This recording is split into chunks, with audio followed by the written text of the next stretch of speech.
Bien, empecemos este estudio. Hermano Seba, ¿nos puede llevar en una oración? Ahí sentadito nomás. Ya. Padre, gracias le damos Así es, Señor. Jesús, Señor, por este día, Padre amado, que usted ha permitido nuevamente, Señor. Amén, sí, Por sí. abrir nuestros ojos, Señor, por Sí, tener sí. un nuevo culto, Padre amado, donde vamos a escuchar de tu palabra, Padre amado, Señor. Amén. Le pido que su presencia, su Espíritu Santo, siempre esté en nuestras vidas, Señor. Amén. Padre amado, le pido que ustedes sean diciendo al pastor y a cada uno de los hermanos que estamos aquí, Señor, Sí, y a los Señor. pequeños que están dentro con la pastora. Amén. Gracias le damos y empezaremos este culto a través de su Hijo Jesús. Amén. Amén. Amén. Ya. Hoy día vamos a hablar de la segunda parte del tercer ciclo de estudio del panorama bíblico que estamos viendo. ¿Ya? El último estudio quedamos en Abraham y ahí nos saltamos varios pasajes que Abraham hijo de Isaac, Isaac a Jacob, Jacob a sus hijos, hasta Josué.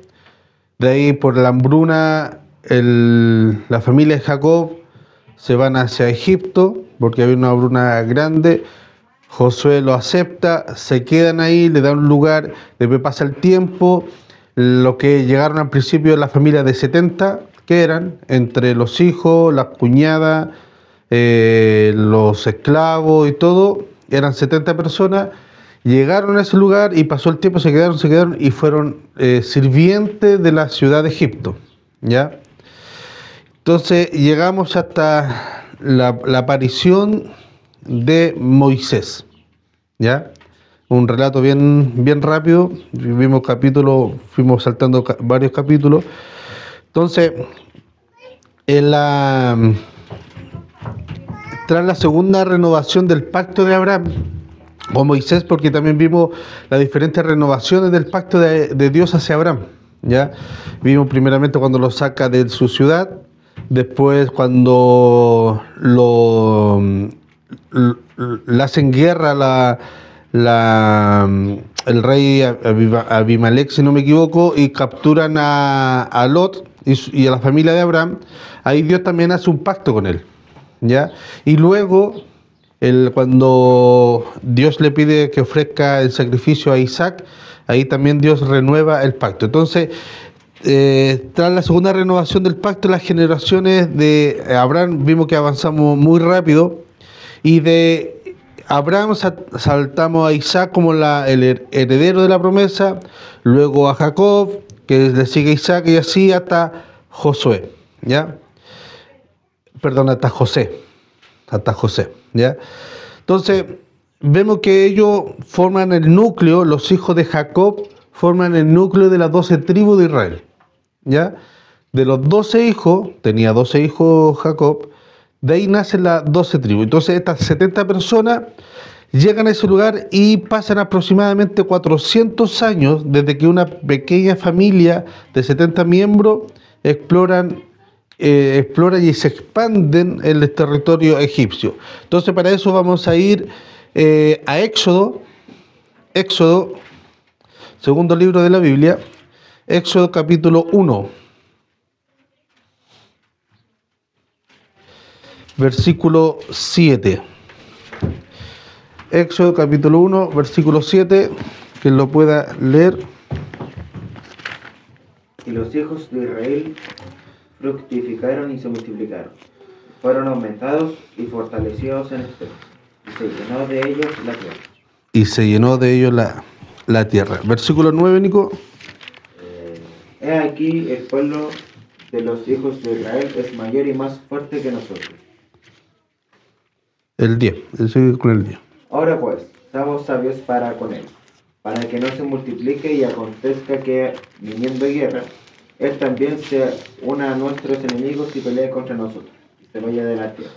Ya, ahí estamos viendo el contexto, ya sabemos ya que el Moisés, que es el escritor bíblico, que nosotros aceptamos como que fue el autor de estos pasajes, vemos que nos explica que esta familia creció, pero creció a tan grado que le llamó la atención al faraón.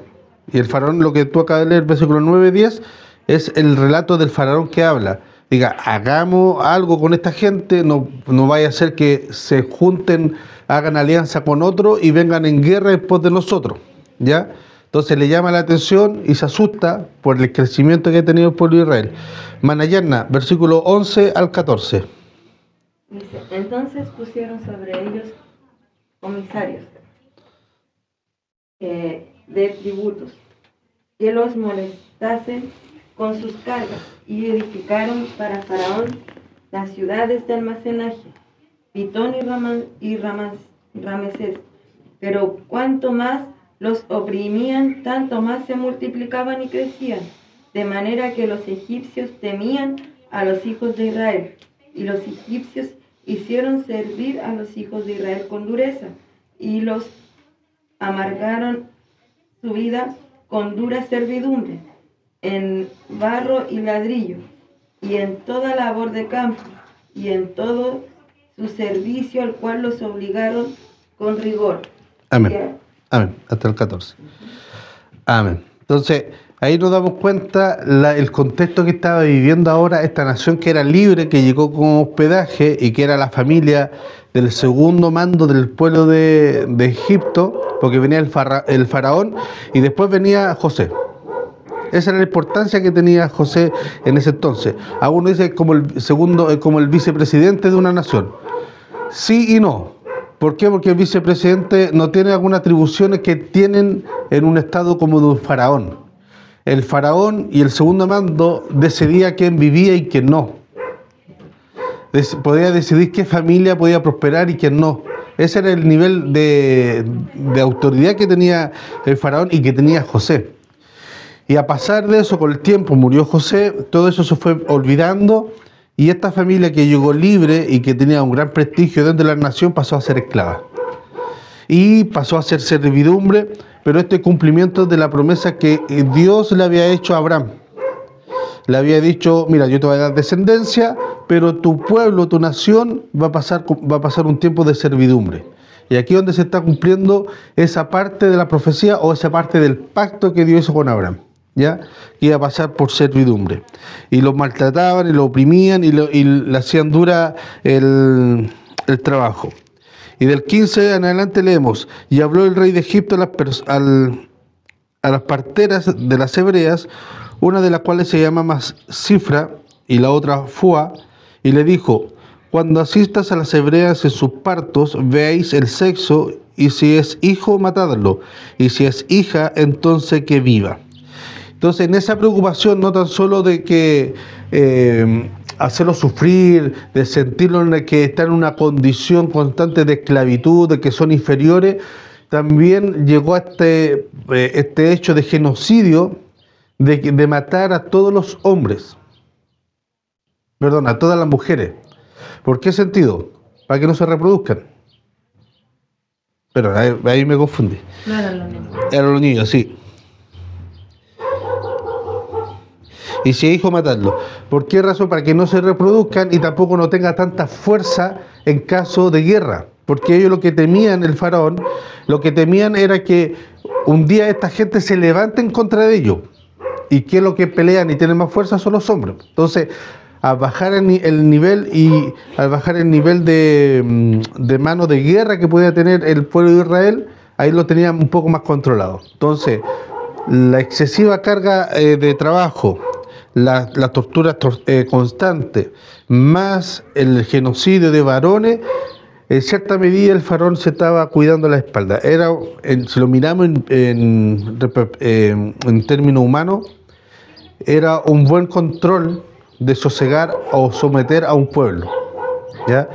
Pero a pesar de una atrocidad de que es matar a niños inocentes recién nacidos. Entonces, originalmente cuando Dios le prometió a Abraham que de él saldría una nación, la esterilidad de Sara era el problema.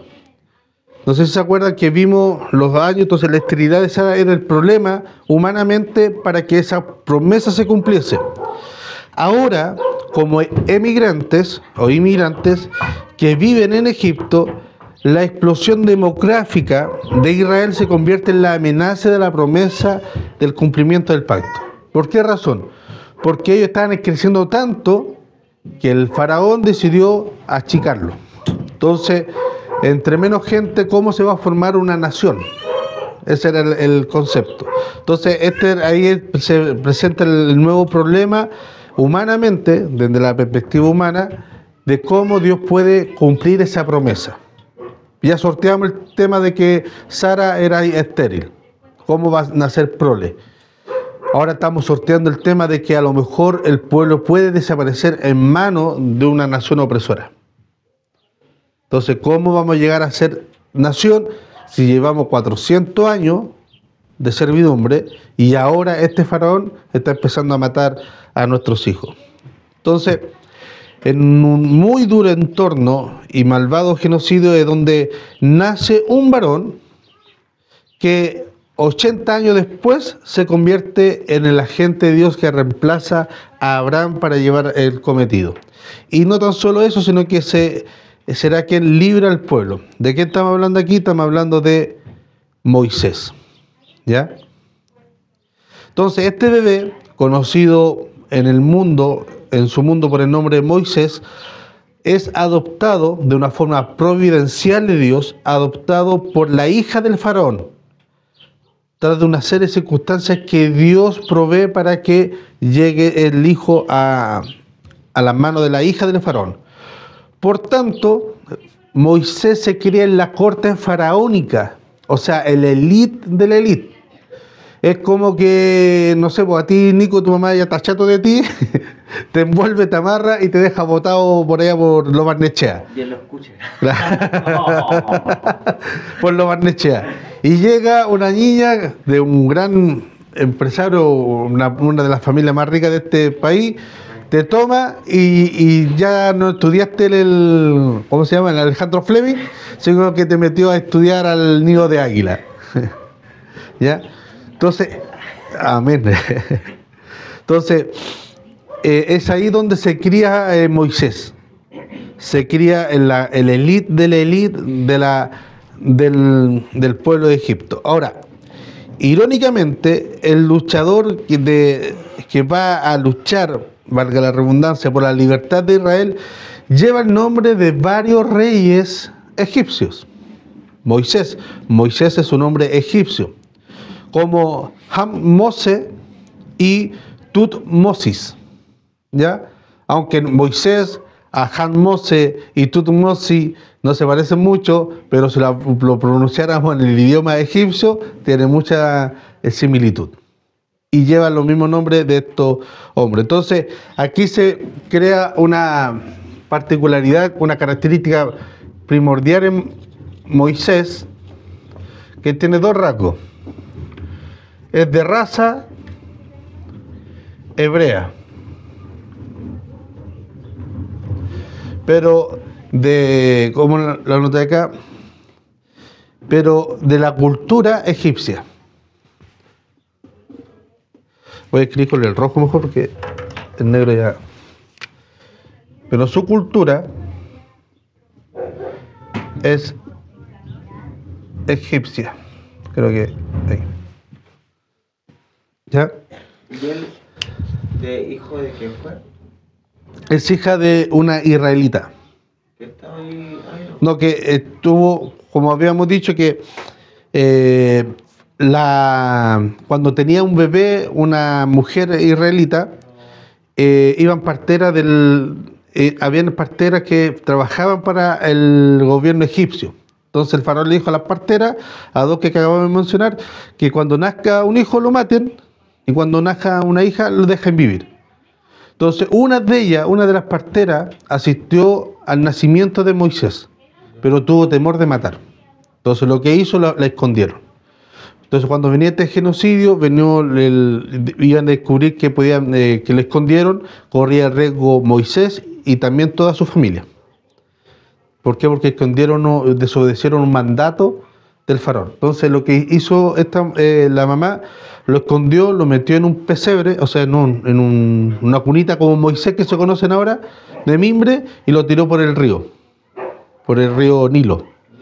Entonces ahí llegó a la hija. Mayor trasfondo de la familia de de Moisés por el lado hebreo no hay mucha referencia, ¿ya?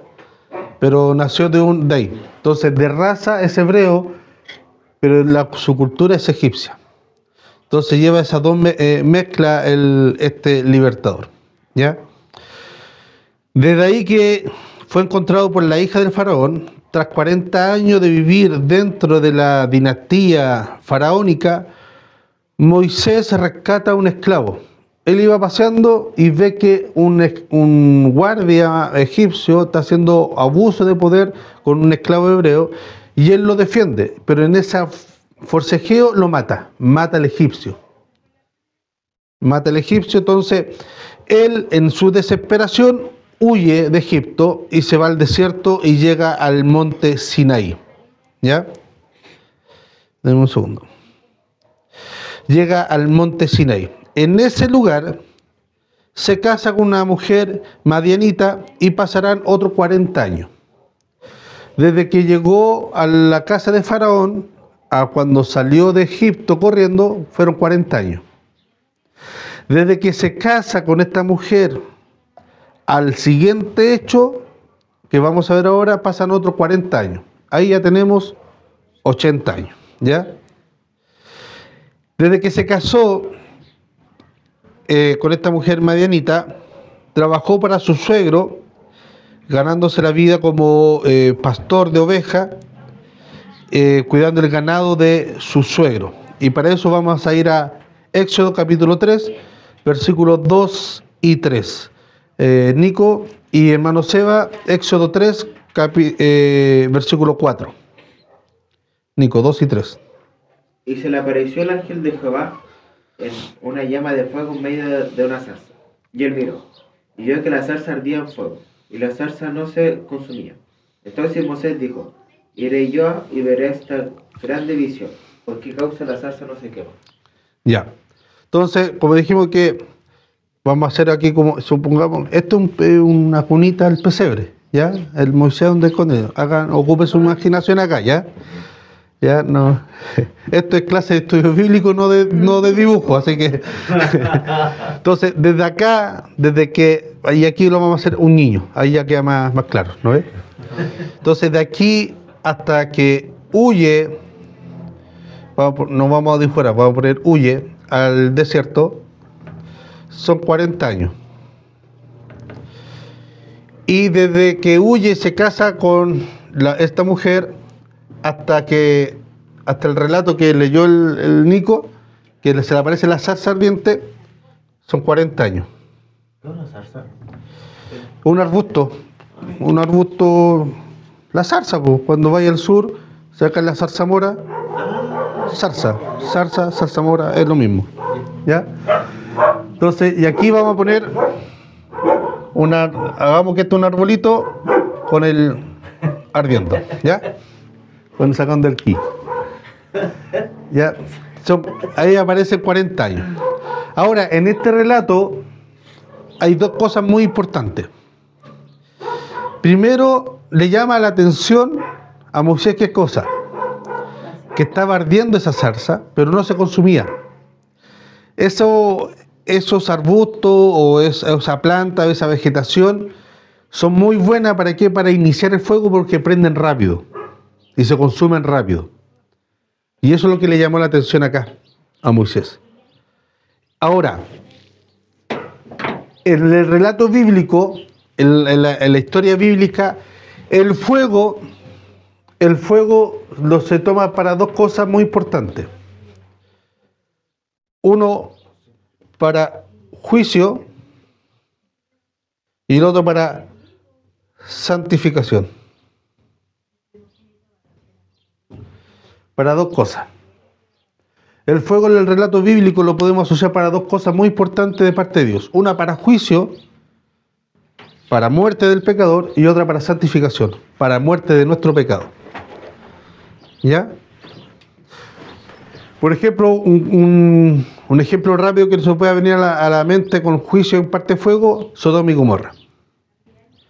Un ejemplo rápido que se nos pueda venir a la mente en cuanto a santificación del fuego, cuando Isaías va a la presencia de Dios y le limpian la lengua con carbón ardiente, con fuego ardiente. ¿Ya?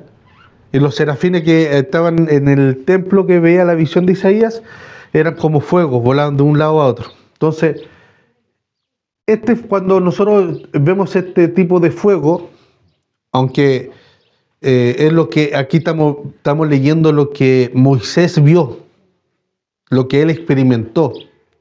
Y él vio eso, lo que estaba sucediendo como un fuego.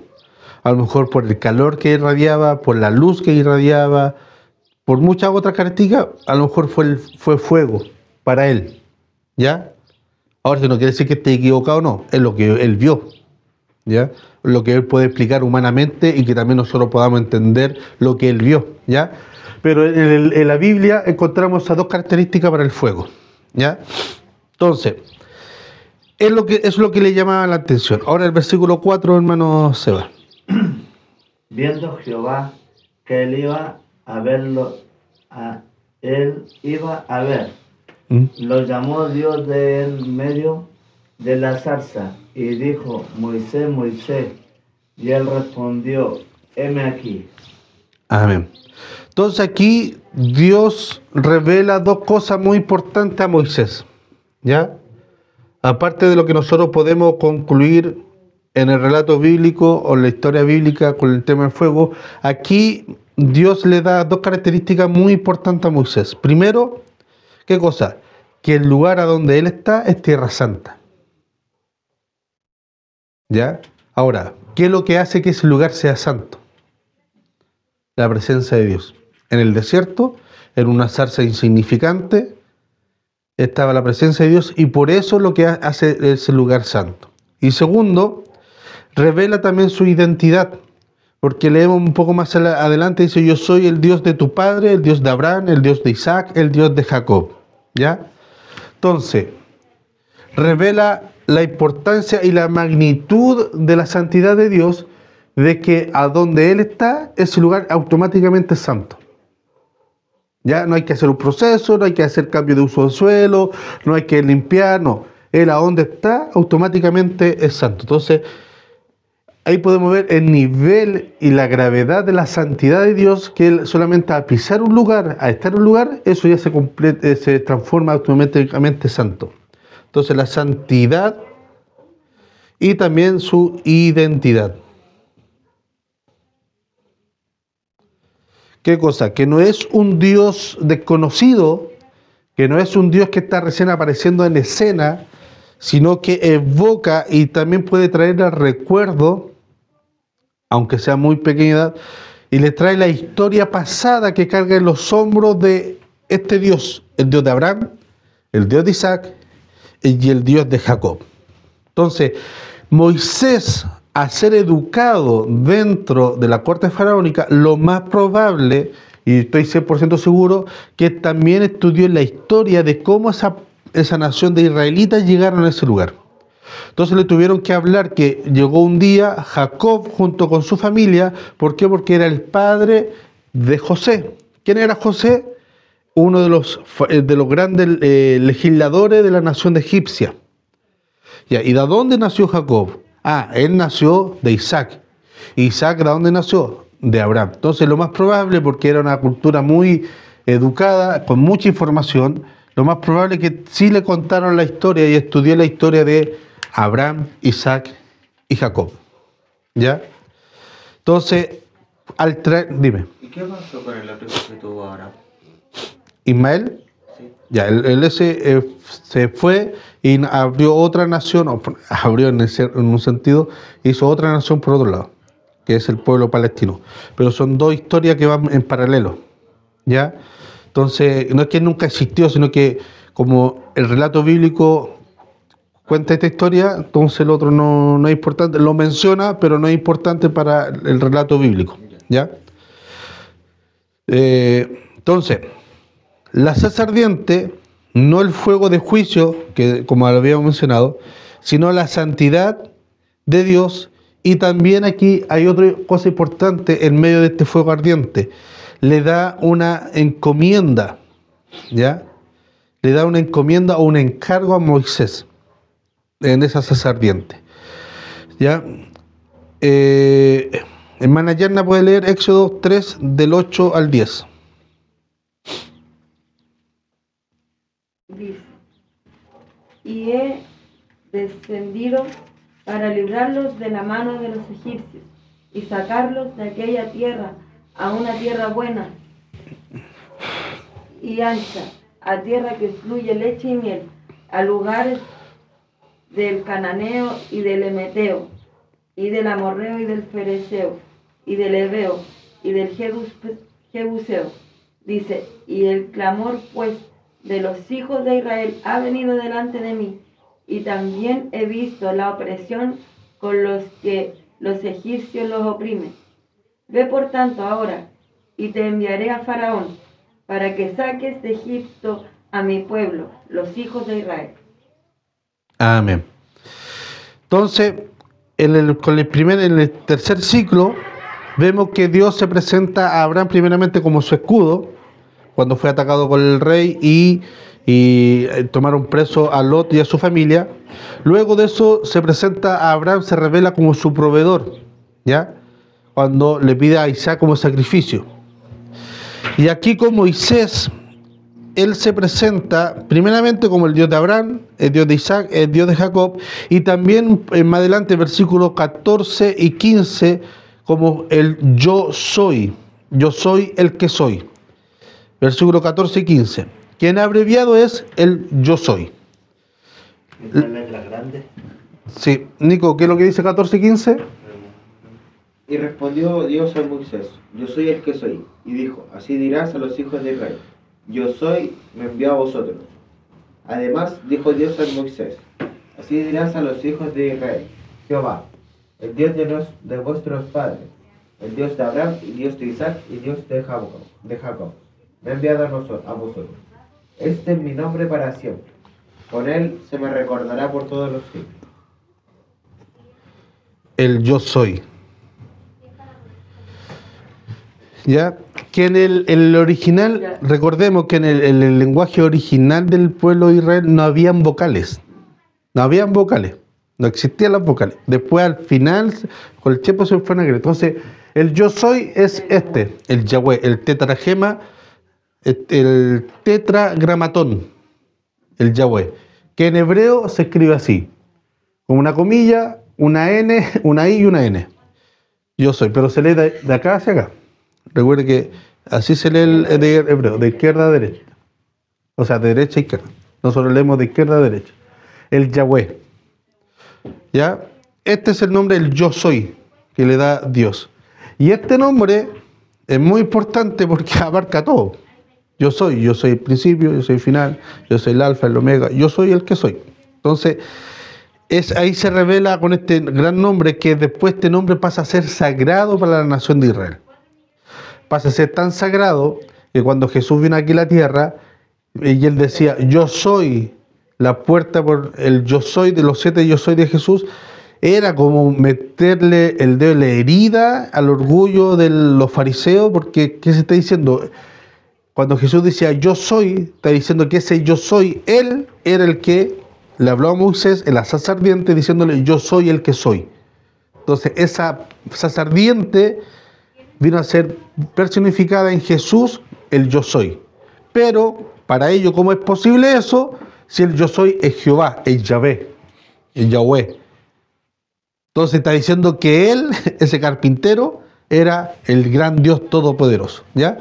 Pero era un nombre muy sagrado para ellos. Y este nombre, el yo soy, pasó a través de todas las generaciones de Israel. Entonces, aquí una observación: Dios se revela a lo largo de la historia humana y se autorrevela, y esta autorrevelación divina es siempre adecuada para el escenario de vida del que se está empleando. A Abraham se le apareció en ese momento como el proveedor. ¿Por qué? Porque le proveyó un sustituto para el sacrificio de Isaac, ¿ya? Entonces Dios, a través de la historia, por eso vemos muchos nombres de Dios en el Antiguo Testamento, ¿ya?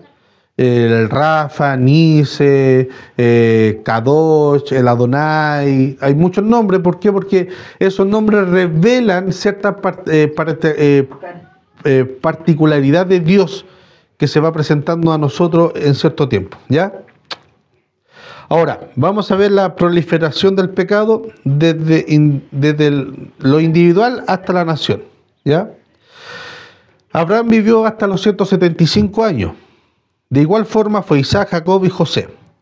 Pero ninguno de ellos vivió tanto como para ver a Israel convertirse en nación, aunque vivieron mucho tiempo, ¿ya? Se consta de 3 fases que combinan para que sea adecuado de que Israel tome su identidad y estatus como nación. Hay 3 combinaciones. Primero, para que Israel pueda convertirse en nación, lo primero es que tiene que ser libertada. Eso es lo primero. No puede ser naciones tanto como esclavos. Primero de eso, para convertirse en nación, tiene que ser libertada. De ahí va a tener que vagar por el desierto. Vagar por el desierto. Y tercero, tiene que haber un pacto. En el relato bíblico vemos que estos 3 ecuaciones o estas 3 combinaciones se deben llevar a cabo para que esto se pueda cumplir.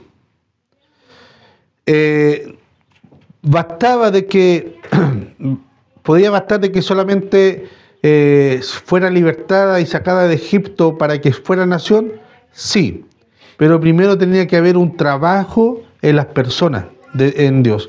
Recuerde que cuando Dios saca a Abraham para formar la nación, no la hace nación al tiro, ni le da la prole al tiro, sino que pasan como unos 30 años.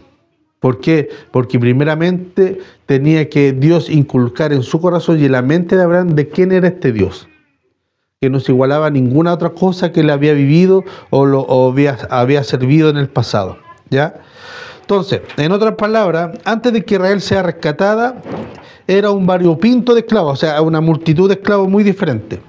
Durante la fase del desierto, por ejemplo, cuando fueron libertados, claro, todos eran israelitas, pero cada uno tenía ciertas formas de vivir, ciertas culturas, ciertos pensamientos, porque eran israelitas, pero vivían dentro de una nación pagana, que adoraban otros dioses, tenían otra cultura, tenían otro pensamiento, otra filosofía. Entonces, este pueblo, que por lo menos eran como 2 millones, pongámosle 1 millón de personas y núcleos familiares muy distintos. Entonces era un variopinto, gente muy diversa.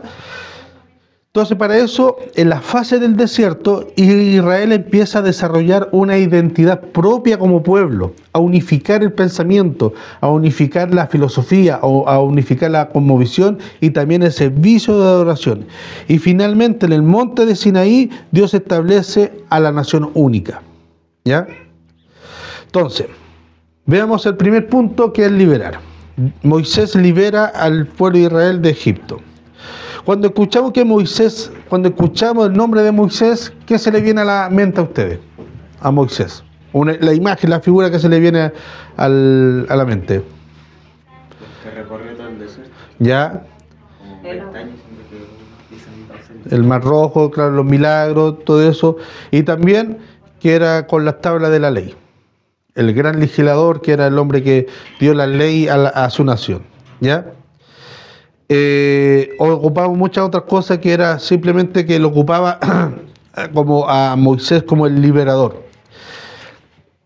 Por eso hay muchas pinturas, la mayoría de las pinturas de Moisés son cuando está con las tablas de los 10 mandamientos, ¿ya?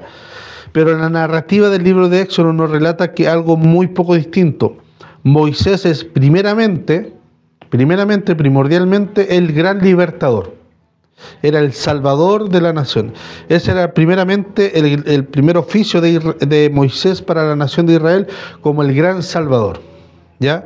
Eso no quiere decir que estuvo ausente de problemas. El faraón había adoptado 2 estrategias para controlar la explosión demográfica de Israel. Primero era que tenía que hacer esclava a esta nación, ¿ya? Como lo habíamos leído en el capítulo 1. Y segundo, asesinar a todos los varones. Con esas 2 medidas gubernamental, Faraón controlaba la explosión demográfica. Ahora, nos saltamos al capítulo 4, del versículo 22 al 23, ¿ya?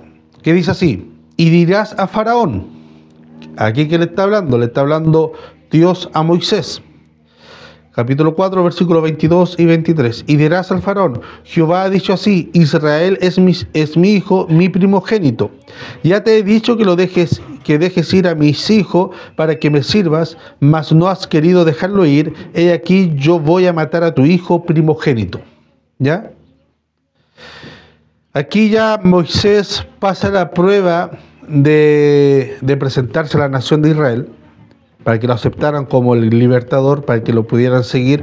Ya pasa la prueba aquí ya con por ejemplo, la confianza del pueblo de Israel ya se presenta ante el faraón, ¿ya?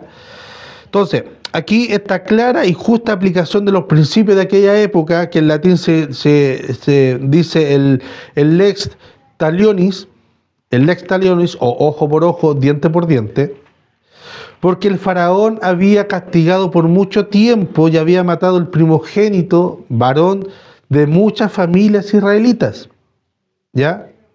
Entonces aquí, aplicando la ley del lex talionis, de ojo por ojo, Dios le dice: deja ir a mi pueblo, o si no yo voy a matar a tu primogénito. ¿Qué malvado? No, Dios aquí está aplicando esa ley más o menos justa y no tan justa, porque dice que le va a matar uno. El faraón mató a miles de niños, por un buen tiempo. Entonces, para entender este relato de entre el dime y direte entre Dios, ahí anoten a margen, abarca desde el capítulo 5 hasta el capítulo 7. Por ejemplo, Nico lee el capítulo 5, versículos 1 y 2. Después Moisés y Aarón entraron a la presencia del faraón y le dijeron: Jehová, el Hijo de Dios de Israel, dice así: deja ir a mi pueblo a celebrarme fiesta en el desierto. Ya. Faraón, Y Faraón respondió: ¿quién es Jehová, para que yo oiga su voz y deje ir a Israel? Yo no conozco a Jehová, ni tampoco dejaré ir a Israel.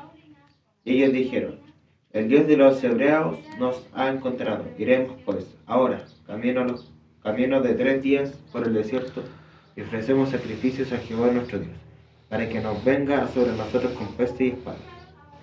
Entonces el rey de Egipto les dijo: Moisés y Aarón, ¿por qué hacéis cesar al pueblo de su trabajo? Volved a vuestras tareas. Dijo también Faraón: he aquí el pueblo de la tierra es ahora mucho, y vosotros le hacéis cesar a sus tareas. Y mandó Faraón aquel mismo día a los cuadrilleros del pueblo que lo tenían a su cargo y a sus capataces, diciendo: de aquí en adelante no daréis paja al pueblo para hacer ladrillo, como hasta ahora. Vayan ellos y recojan por sí mismos la paja. Ya, hasta ahí no. Ya, entonces, aquí ya Moisés se enfrenta y prácticamente le declara la guerra al faraón. ¿Ya? Con esta declaración le declara la guerra. Ahora, en el momento de la historia de la que estamos hablando, debemos considerar lo siguiente: Egipto es una de las naciones más poderosas de la tierra en aquella época, ¿ya? Solo los eteos y los pueblos del mar rivalizaban con Egipto en cuanto al poderío militar y el dominio del mundo mediterráneo. Entonces, Egipto era una nación poderosa. Dentro de ello, también era una nación panteísta que adoraba desde del río Nilo hasta el sol. Lo adoraban como dioses. Por tanto, decir que en la confrontación entre Moisés y Faraón se desarrolla tanto en un nivel religioso como militar. ¿Ya? Eso debemos tener en consideración. Por eso Faraón le dice: ¿y quién es este rey? Yo no lo conozco. ¿Ya? No quiere decir que nunca lo había escuchado. Si tenía tantos dioses, a ver, es que en este Dios, dentro de mi gama de dioses a cual yo adoro, yo no la adoro. Porque Faraón le prendía una velita a cada santo, a cada dios. ¿Para qué? Para que cada dios lo guardara y lo ayudara en su gobernación. Pero a este Dios, al Dios de Abraham, de Isaac y Jacob, no lo conocía porque él no le adoraba. ¿Ya? Entonces aquí vemos, se enfrenta una batalla tanto religiosa como militar. Y aquí saltamos al capítulo 7, versículo 8. Dice así: habló Jehová a Moisés y a Aarón, diciendo: si Faraón os respondiere diciendo, mostrad milagro, dirás a Aarón: toma tu vara y échala delante de Faraón, para que se haga culebra. Vinieron pues Moisés a Aarón y a Faraón, e hicieron como Jehová le había mandado. Y echó Aarón su vara delante de Faraón y de sus siervos, y se hizo culebra. Entonces también llamó Faraón a sabios y hechiceros, y hicieron también los mismos hechiceros de Egipto con sus encantamientos. Pues echó cada uno su vara, los cuales se volvieron culebra. Mas la vara de Aarón devoró la vara de ellos, y el corazón de Faraón se endureció, no los escuchó, como Jehová les había dicho. Entonces fueron para allá a darle esta advertencia, y Jehová le dice: mira, si te endurece, hace que convierta las varas en culebra. Pasó eso. Los hechiceros también hicieron lo mismo, pero la vara de Aarón se comió a la otra serpiente, ¿ya? ¿Cuál es la significancia de este tema? La significancia es muy grande. Cada faraón que se le hacía un retrato o se le dibujaba, en su mano derecha tenía enrollada una serpiente, y esta serpiente estaba en posición de ataque. Todo faraón. Entonces, el hecho de que para esa cultura, a ese faraón en su casa, venga otra nación casi insignificante y ocurre este hecho de que se come a las otras 10 víboras, es muy importante para ellos, en su mente, en su cosmología, es muy importante. ¿Por qué razón? Porque ellos siempre pensaban que este Dios o este poder estaba de parte de ellos, pero acá no. A pesar de que había una gran diferencia en número, los 10 perdieron, todos perdieron.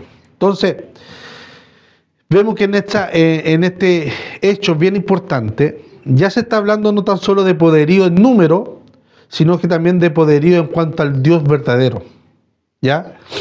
Y aquí vemos un pequeño dato de que Faraón se endureció. Y de ahí viene nuevamente lo que varias historias en la escuela dominical nos han contado, o por la tele, las 10 plagas de Egipto. Capítulo 7, 15 al 25, el río Nilo se convierte en sangre. Capítulo 8, del 1 al 15, el río Nilo se llena de ranas. Capítulo 8, del 16 al 19, la tierra produce insectos sobre los seres humanos y bestias. Capítulo 8, del 20 al 32, hay enjambre de insectos por toda la tierra. Capítulo 9, del 1 al 7, una gran pestilencia mata al ganado egipcio. Del capítulo 9, versículo 8 al 12, aparecen llagas en los seres humanos y en las bestias. Capítulo 9, de versículo 13 al 35, una gran tormenta de granizo sin precedentes históricos. Del capítulo 10 del versículo 1 al 20, una plaga de langosta devora todo a su paso. Capítulo 10, del versículo 21 al 29, la luz del sol se oculta durante 3 días. Y capítulo 12, del versículo 29 al 36, el Señor hiere a todos los varones primogénitos de la tierra de Egipto. Frente a estas distintas señales y prodigios que Dios emplea de parte de Dios hacia el faraón y también hacia el pueblo de Israel, como hemos visto, primeramente el arca de Noé. Para algunos fue juicio y perdición. Para otros, para la familia de Noé, fue salvación. ¿Ya? Aquí mismo, estas señales y estos juicios para la nación egipcia fue juicio y perdición. Pero para la nación israelita fue ver milagros de obra de bendición obrando a su favor. ¿Ya? Así igualmente la cruz de Cristo hoy en día para algunos es salvación y para otros es tontera y locura. ¿Ya? Entonces, frente a estas distintas señales, el faraón respondió de muy distintas señales. Algunas veces endurecía su corazón en otras cedía, después se arrepentía y luego endurecía su corazón. Era como que daba y tiraba y volvía, entonces era alguien muy constante. Y en la última instancia fue Dios que endureció el corazón de Faraón. Obtuvo 9 o 10 oportunidades para poder arrepentirse y Faraón no lo hizo. Y él mismo se endurecía. Y en la última, ya Dios aplicando su juicio, fue Dios quien endureció el corazón de Faraón. ¿Ya? Ahora, en conjunto de la secuencia opresora de las plagas, hace finalmente que Faraón expulse a Israel de Egipto. Pero como era de esperar, de una persona tan inconstante y fluctuante en carácter como el Faraón, cambia una vez más de opinión y procede a perseguir al pueblo de Israel lo había echado, le dice ya basta, váyanse, lo echa, deja que se vayan, y después cuando ya iban lejos dijo no, se arrepiente y va tras ellos, ¿ya? Y ahora el pueblo de Israel se encontraba en una gran encrucijada. Estaba al frente del Mar Rojo y a su espalda estaba el ejército egipcio. Recordemos que era el ejército egipcio, ¿ah? No era un piño por ahí. Entonces, ahora saltamos al capítulo 14 de Éxodo. Capítulo 14, versículos 13 y 14, dice: Y Moisés dijo al pueblo: no temáis, estad firme y ved la salvación que Jehová hará hoy con vosotros, porque los egipcios que hoy habéis visto, nunca más para siempre los veréis. Jehová peleará por vosotros y vosotros estaréis tranquilos. Entonces, así como el diluvio para algunos fue condenación y muerte, para otros fue salvación y gracia. Asimismo, ese sendero de vida que Dios abrió en medio del Mar Rojo para el pueblo de Israel, para los egipcios fue muerte y juicio. Para Israel fue gracia y salvación. Y ahí Dios, estando ya todo el pueblo de Israel enojado y temeroso, Moisés habla y dice: está quieto y verán la salvación de Dios. Y abre el Mar Rojo. Y el pueblo de Israel pasa como en tierra seca, y una vez que pasa el último israelita, Dios cierra el Mar Rojo y todo el ejército, el gran poderío del pueblo egipcio muere, incluso el faraón. Entonces eso mismo, como habíamos hablado del arca de Noé, habíamos hablado de las señales, de las 10 plagas, y aquí igualmente el Mar Rojo, para el pueblo de Israel fue gracia y salvación, para el pueblo egipcio fue muerte y juicio. ¿Ya? Ahora, y frente a este hecho, no solo existe una respuesta adecuada de Israel, y también la de nosotros. ¿Qué es lo que hace Israel cuando ve este hecho grandioso? Capítulo 14, 31, que lo pueda leer. ¿En qué verso? 31. Dice: y vio Israel aquel grande hecho que Jehová ejecutó contra los egipcios, y el pueblo temió a Jehová, y creyeron a Jehová y a Moisés su siervo. Entonces, frente a estos grandes hechos que Dios había hecho, de abrir un mar rojo, abrir un mar y pasar como en tierra seca, fue de gran gozo. Y en el capítulo 15, si usted da la página, vemos el cántico de alegría de toda la nación de Israel. Exploran un cántico de alegría, ¿ya?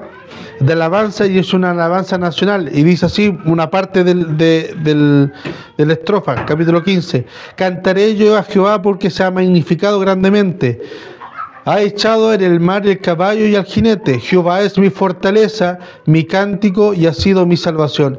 Este es mi Dios, yo le alabaré, Dios de mi Padre, yo le exaltaré. Jehová es varón de guerra, Jehová es su nombre.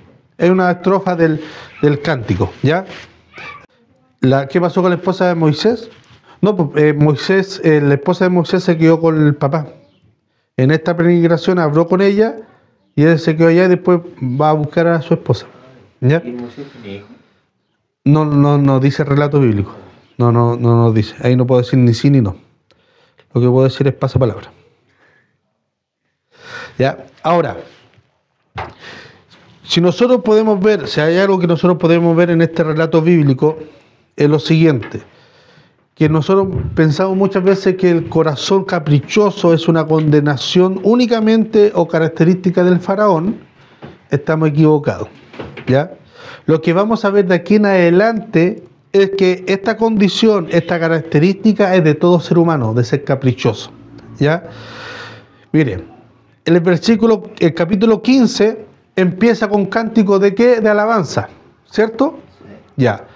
Hermano Seba, capítulo 15, versículo 22.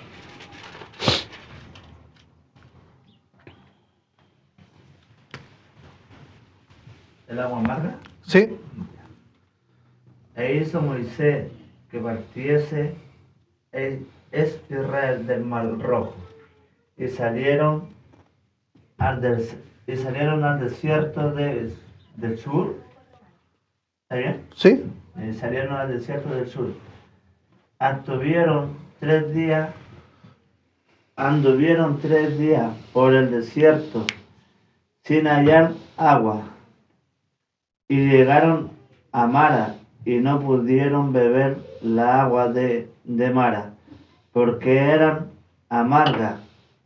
Por eso le pusieron el nombre de Mara. Siga. Le pusieron el nombre de... se me perdió. Entonces el pueblo murmuró contra Moisés y dijo que hemos de beber. Y Moisés clamó a Jehová. Le mostró un árbol y lo echó en la agua, y la agua se Endulzaron. Claro, ahí está ahí nomás, hermano Sam. ¿Ya?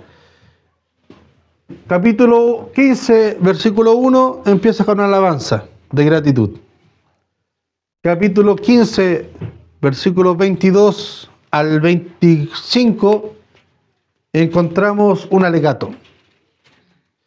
¿Por qué? Porque ya habían caminado, habían recorrido y tenían sed. Y llegaron a un lugar y empezaron a alegar. Y Moisés le dijo, ¿y qué hemos de beber? Porque el agua está tan amarga.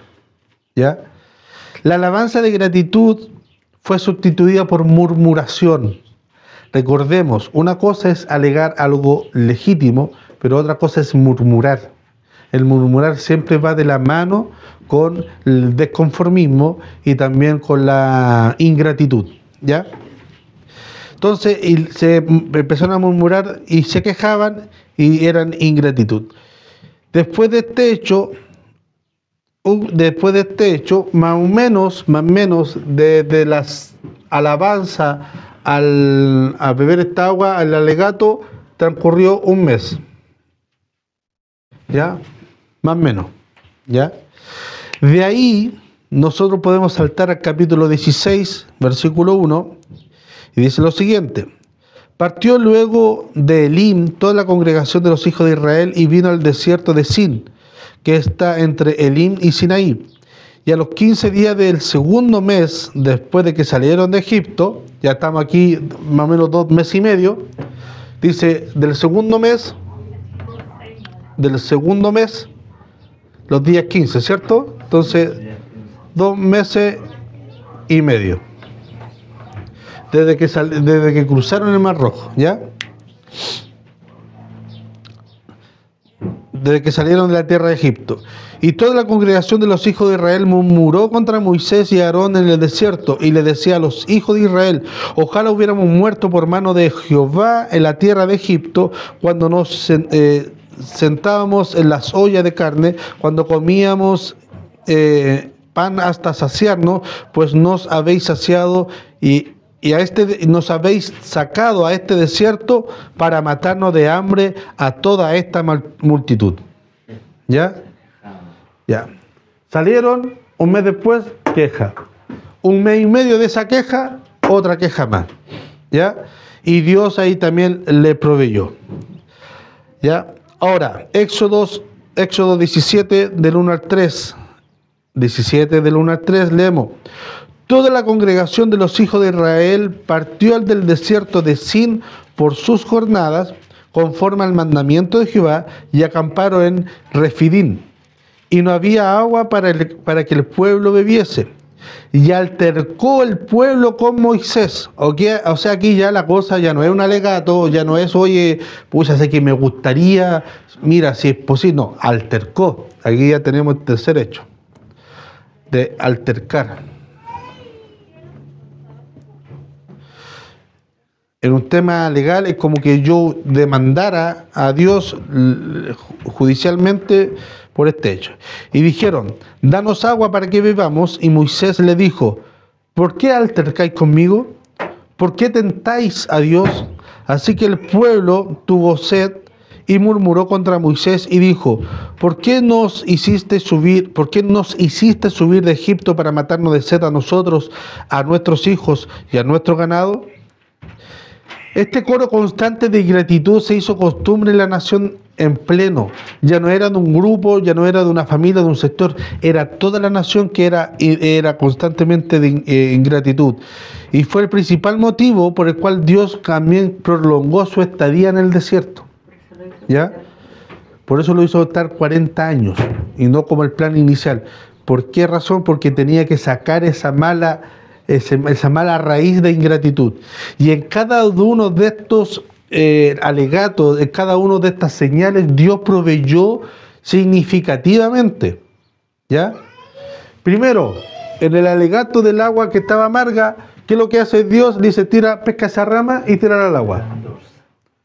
¿Qué lógica tenía esa? Ninguna. Pero Dios ahí obró un milagro.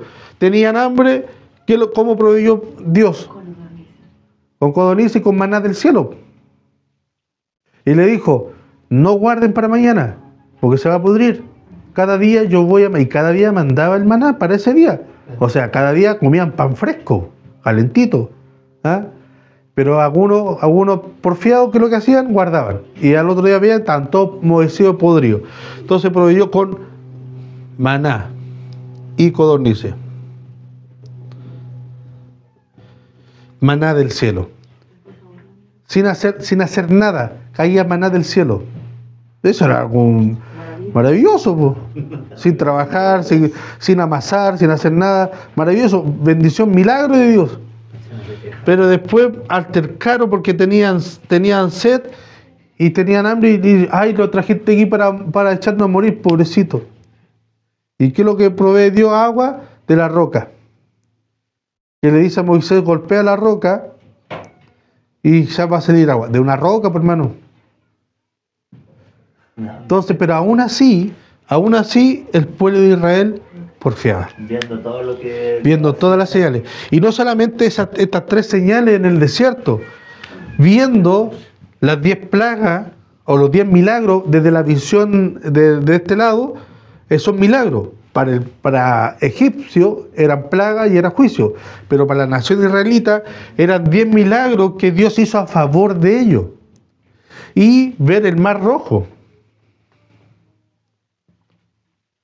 Yo creo que si el mayor ateo o escéptico viera ante sus ojos ver ese milagro del mar rojo abrirse, yo creo que sería el mayor predicador de todos los tiempos hablando del poder de Dios. Pero esta nación no. Entonces, el que sea testarudo o terco no es una condición del pagano o del faraón, es una condición de toda la raza humana. ¿Ya? Entonces, aquí vemos que, al contrario de que Abraham, que obedeció cuando fue puesto a prueba, cuando le pidió Dios a su hijo, fue puesto a prueba, él obedeció. Israel murmuró y se quejó, y se obedecieron sistemáticamente a la voz de Dios. Por consiguiente, el contrario de Abraham, a quien se le renovó la extensión de la bendición del pacto, las bendiciones de Israel se convirtieron en maldiciones en el pacto. Y aquí ahora entramos al otro punto que hablamos de las 3 características. 1, para ser nación tenía que ser libre. 2, tenían que vagar en el desierto para formar un corazón, formar un pueblo como nación. ¿Ya? Ahora, vamos a ver, el Señor hace un pacto como nación a Israel. Capítulo 19, del 1 al 6. En el mes tercero de la salida de los hijos de Israel de Egipto, mes tercero, en el mismo día que llegaron al desierto de Sinaí, habían salido de Refín y llegaron al desierto de Sinaí y acamparon en el desierto. Y acampó allí Israel delante del monte. Y Moisés subió a Dios y Jehová lo llamó desde el monte diciendo: así dirás a la casa de Jacob y anunciaréis a los hijos de Israel: vosotros visteis lo que hice a los egipcios y cómo os tomé sobre las alas de águilas, os he traído a mí. Ahora pues, ahora pues, si diréis oído mi voz y guardaréis mi pacto, vosotros seréis mi especial tesoro sobre todos los pueblos, porque mía es toda la tierra, y vosotros me seréis un reino de sacerdotes y gente santa. Estas son las palabras que diréis a los hijos de Israel. ¿Ya?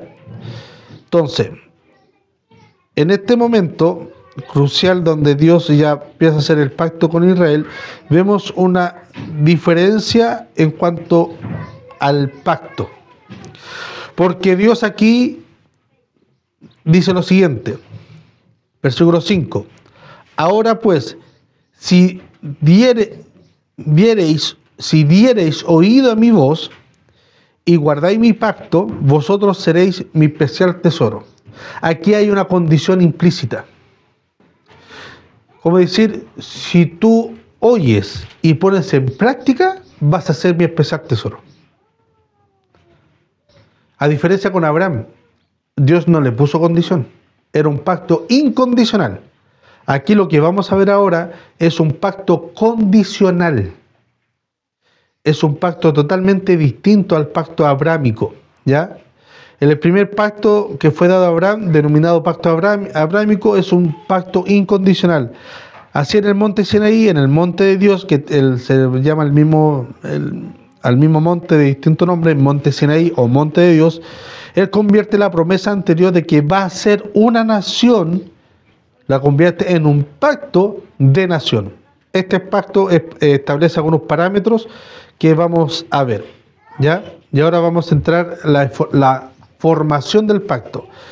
En aquella época había un pacto que se llamaba Tratados Hititas, ya, que tenía ciertas características o 6 principios, ¿ya? Estos principios eran, primero, el preámbulo.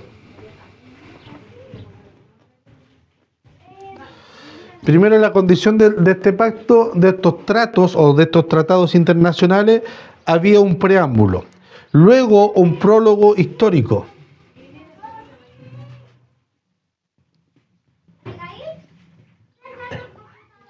¿Ya? Luego de eso, habían estipulaciones básicas y otras que eran detalladas. Estipulaciones básicas y otras detalladas, que ahí vamos a ver. Cuarto, había una declaración del texto o un depósito del texto.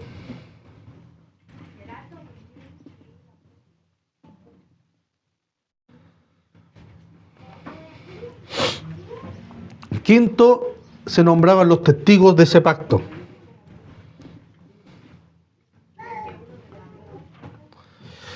Y por último, en estos tratados, había maldiciones y bendiciones para quienes cumplían y no cumplían el pacto. Y voy a ponerle bendiciones. ¿Ya? Entonces, bendi. Entonces aquí ya nosotros podemos ver que hay una diferencia en cuanto al nuevo pacto de Dios hecho a Moisés. Hay ciertos requerimientos, ciertas características. Veamos el primero, el prólogo. Primero aquí, Éxodo capítulo 20. Éxodo capítulo 20.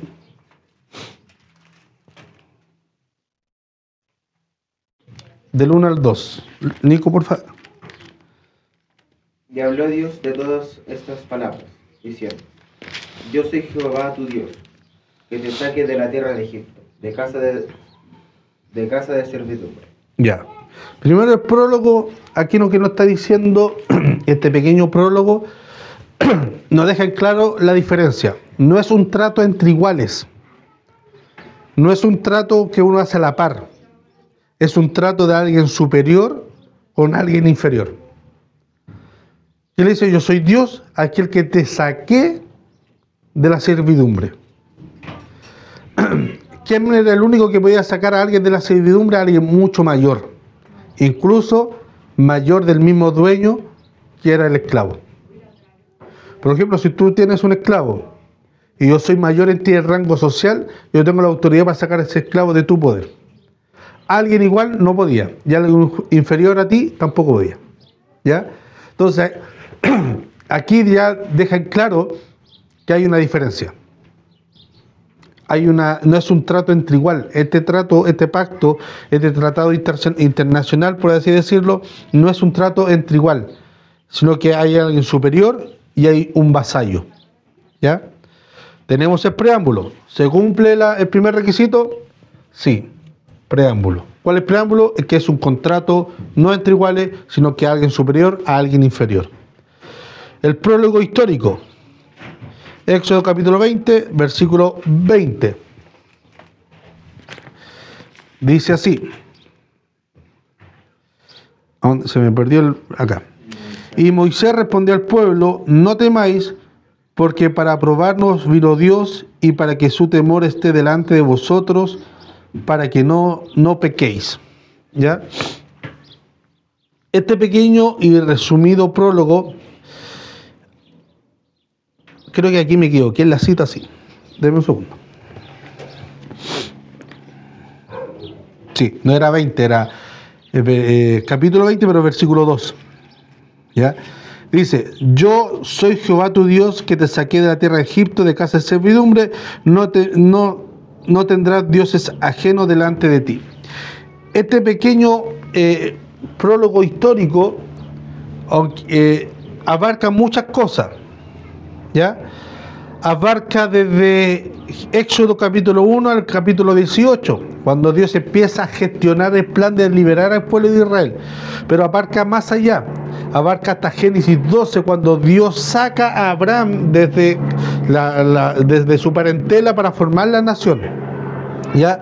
El que dice, yo soy tu Dios, aquel que te sacó de tierra de servidumbre, viene hecha en la mochila o el recuerdo todo lo que tuvo que hacer Dios para sacarlo de la servidumbre.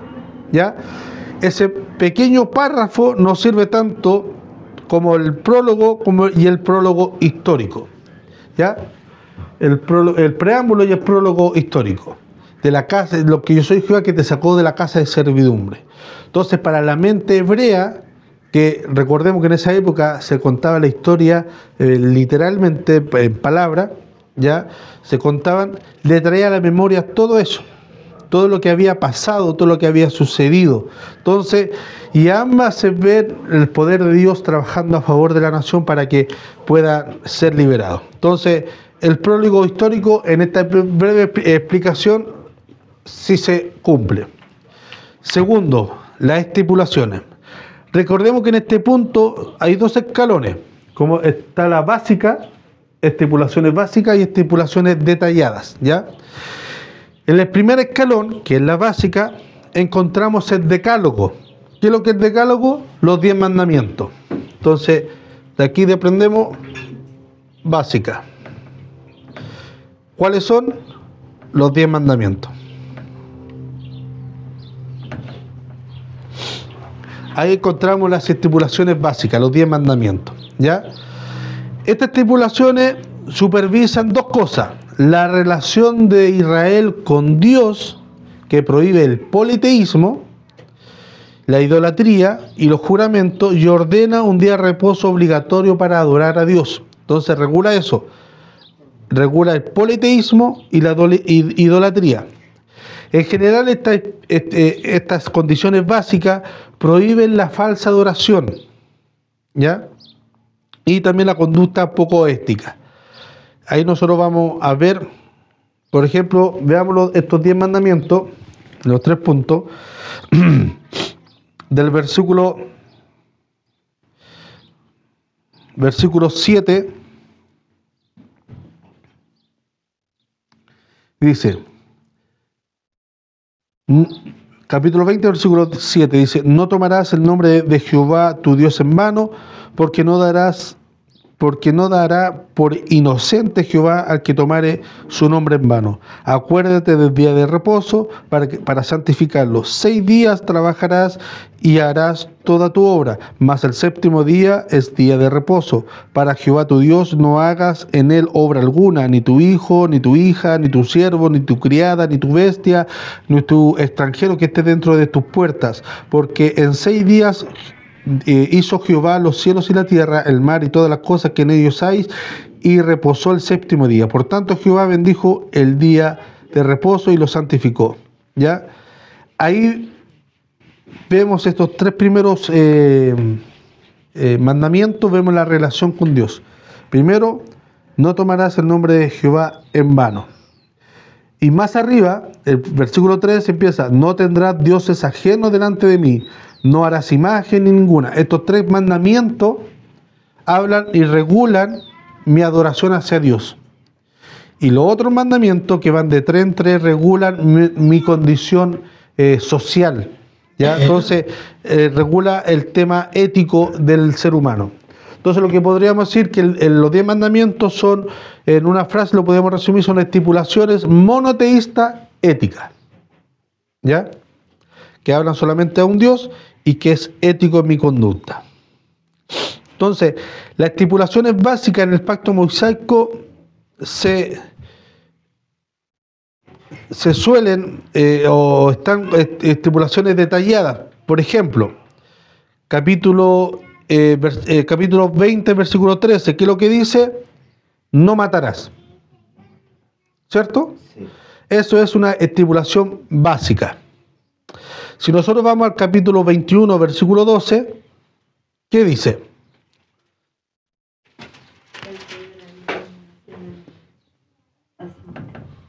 El que hiriere ¿Ya? a alguno haciéndole así morir, él morirá. ¿Ya? Mas el que no pretendía herirlo, sino que Dios lo puso en sus manos, entonces yo le enseñaré lugar al cual a él de huir. Ya. Entonces aquí encontramos en las estipulaciones básicas, capítulo 20, versículo 13, no matarás. Pero ya en el capítulo 21, 12 ya empieza a detallar ciertas condiciones de cuanto a no matar. Si fuese con alevosía, hay juicio. Si fue inocencia y fue sin querer, ahí hay otro procedimiento. ¿Ya? Entonces ahí nosotros vemos que ahí las estipulaciones básicas y detalladas dentro de este pacto también se están cumpliendo. ¿Ya?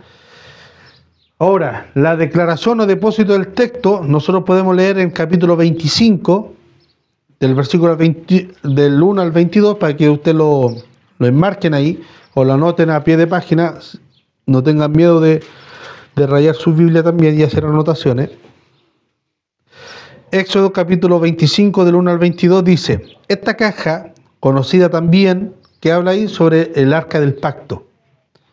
Cuando Dios le dice a Moisés que diseñe el arca del pacto, le da sus coordenadas. Entonces, 25, capítulo 25. Ay.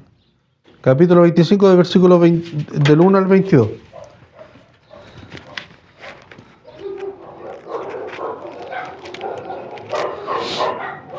Cuando dice la ofrenda para el tabernáculo, y del versículo 10 dice el arca del testimonio. Versículo 10 del capítulo 25. ¿Ya? Es ahí en ese el arca del testimonio o el arca del pacto, que también se conoce. Es el objeto más importante y santo para Israel en esos tiempos y para el día de hoy. ¿Ya? Porque en ese lugar se encontraba las tablas, se depositó los 10 mandamientos, las estipulaciones básicas fueron depositadas y guardadas en ese lugar. Entonces, para el pueblo de Israel en sí era un lugar santo, un lugar de mucha significancia. ¿Ya? Entonces nos vemos que estas estipulaciones fueron declaradas y el texto de las estipulaciones básicas fueron declaradas y depositadas en un lugar. ¿Ya? Entonces, la declaración del texto se cumple, sí. ¿Por qué donde se declaró? En las tablas de piedra que estaban en el arca del pacto o arca del testimonio. Ahora, ¿qué nos faltaría? Los testigos. Entonces ahí nos saltamos, retrocedemos un poquito al versículo 24. Versículo 4. En el antiguo Oriente cercano, las partes invocaban a sus dioses como testigos. Pero aquí hay una diferencia. Como Dios es el Dios de Israel y es uno solo, no ocurre así en este pacto que Dios llame a otros dioses como testigos, porque no hay otros dioses, está solamente Él. Entonces, Él jura por sí mismo. Entonces, ¿qué es lo que hace? Hace que formen 12 columnas de piedra que representan las 12 tribus de Israel que son sus testigos. Éxodo 24:4, ¿qué es lo que dice? Moisés escribió todas las palabras de Jehová, y levantándose de mañana edificó un altar al pie del monte, y 12 columnas, según las 12 tribus de Israel, y envió jóvenes de los hijos de Israel, los cuales ofrecieron holocausto y becerro como sacrificio de paz a Jehová. Y tomó la mitad de la sangre y la puso en los sazones. El 4 nomás. Ay. Ya, y el 27, 24, 27, ¿qué lo dice? Solamente el 27. El 24, 27, no. El 17, ¿será? Hasta el 27. Llega el 17. Esta semana me equivoqué bastante con la cita bíblica. Llega hasta el 17. Eso dejémoslo ahí, lo voy a conformar, lo voy a mandar por WhatsApp, lo voy a Hasta el 18 ya. sí. Entonces, pero estas piedras, estas 12 columnas que leyó la hermana Yarna, son conmemorativas y operaban como señal, que llevaban la ley de Moisés escrita sobre su superficie, ¿ya? Entonces, como estas 12 tribus, o sea, estas conmemoraciones eran testigos de este pacto entre Dios y el pueblo de Israel, las 12 tribus. Entonces, aquí ya nosotros podemos ver que se citan los testigos, sí, se citan. Ya hay un memorial para que el que pase por ahí vean esa señal. Ahora, maldición y bendición, ¿ya? Los pactos anteriores entre Noé y Abraham eran unilaterales. Dios se lo hacía a ellos, no había condición, ¿ya? No, era totalmente incondicional. Ahora, pero este pacto es totalmente distinto. En Éxodo capítulo 9 dice lo siguiente, no lo busquen para ganar tiempo. Dice, ahora pues, si diereis oído a mi voz y guardareis mi pacto, vosotros seréis mi especial tesoro sobre todos los pueblos, porque mía es toda la tierra. Éxodo capítulo 24:3 dice, y Moisés vino y contó al pueblo toda la palabra de Jehová y todas las leyes, y todo el pueblo respondió una voz y dijo, haremos todas las palabras que Jehová ha dicho. Entonces aquí hay una condición. Si pones atención y cumples la palabra que yo te mando, seréis mi especial tesoro. Por consiguiente, si le escuchas y no lo haces, no seréis mi especial tesoro. Entonces hay una condición. Entonces aquí vamos a ver detalladamente la condición de este trato entre la bendición y la maldición. ¿Ya? Y para eso lo voy a llevar a Deuteronomio, vamos a pegar aquí un buen salto, el siguiente libro, Deuteronomio, capítulo 28.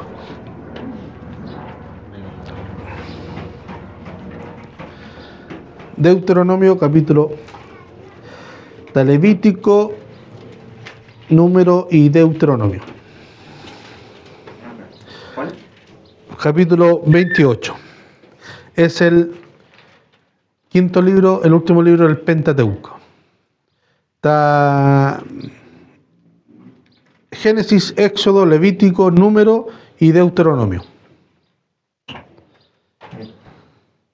Capítulo 28. Dice así, del 1 al 19. Acontecerá que si oyeres atentamente de Jehová tu Dios, la voz de Jehová tu Dios, para guardar y poner por obra sus mandamientos, que yo te prescribo hoy, también Jehová tu Dios te exaltará sobre toda la nación de la tierra.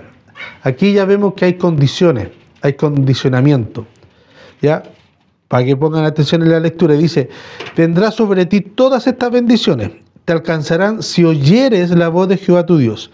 Bendito serás tú en la ciudad, bendito tú en el campo, bendito el fruto de tu vientre y el fruto de tu tierra, el fruto de tus bestias, de la cría de tus vacas, de los rebaños de tus ovejas. Bendita serás la canasta y tu arteza de amasar. Bendito serás tú al entrar y bendito al salir. Jehová derrotará a tus enemigos que se levanten contra ti. Por un camino saldrán corriendo contra ti, pero por 7 caminos huirán delante de ti. Jehová te enviará su bendición sobre tu granero y sobre todo aquello que pusieres tu mano, y te bendecirá en toda la tierra de Jehová tu Dios que te da. Te confirmará Jehová por pueblo tuyo santo, como te lo ha jurado. Cuando guardares los mandamientos de Jehová tu Dios y anduvieres en sus caminos, y verán todos los pueblos de Jehová que el nombre de Jehová es invocado sobre ti, y temerán. Y te hará Jehová sobreabundar en bienes, en el fruto de tu vientre, en el fruto de tu bestia, en el fruto de tu tierra, en el país de Jehová juró a tu padre que te daría, que te había de dar. Te abrirá Jehová su buen tesoro, el cielo para ti, para enviar la lluvia a tu tiempo y a tu tierra a su tiempo, y para bendecir a todas las obras de tus manos, y prestarás a muchas naciones, y tú no pedirás prestados. Te pondrá Jehová por cabeza y no por cola. Estarás encima solamente y no estarás debajo. Si obedecieres los mandamientos de Jehová tu Dios que yo te ordeno hoy, para que los guardes y cumplas. Y si no te apartares de todas las palabras que yo te he mandado hoy, ni a diestra ni a siniestra, para ir en dioses ajenos y servirle. Hasta ahí leemos las bendiciones, ¿cierto? Sí. Y ahora, las consecuencias de la desobediencia dentro de este pacto. Pero acontecerá si no oyeres la voz de Jehová tu Dios, para procurar cumplir todos sus mandamientos y sus estatutos que yo te intimo hoy, que vendrá sobre ti todas estas maldiciones y te alcanzarán. No que algo que pueda suceder, no, te van a alcanzar. Maldito serás tú en la ciudad y maldito en el campo. Maldito tu canasta y tu arteza de amasar. Maldito el fruto de tu vientre, el fruto de tu tierra, la cría de tus vacas, los rebaños de tus ovejas. Maldito serás tú en tu entrar y maldito en tu salir. Claramente que Dios bendiga o maldiga a Israel depende si Israel obedece o no obedece. Si Israel quiere ser próspero, está en la mano de Israel. Muchos citan este pasaje que dice más arriba: y será cabeza y no por cola, pero se olvida que un poquito más abajo dice versículo 13 de Deuteronomio: te pondrá Jehová por cabeza y no por cola. Pero el versículo 14 dice: si no te apartares de todas las palabras que yo te mando, ni a diestra ni a siniestra. O sea, para que dice, no, Dios te llamó para que seas cabeza y no cola. Claro, pero hay que cumplir este requisito, pues, compadre, porque así a la fácil y a la rápida cualquiera, ¿ya? Entonces, esas son... Ahí nosotros podemos ver rápidamente que se cumplen las características. No sé dónde dejé el plumón. En mi bolsillo, gracias. Entonces, ahí vemos en esos tiempos que se hacía una costumbre de los tratados hititas, vemos que habían 6 reglamentos que debería cumplirse, y aquí en este trato se cumple.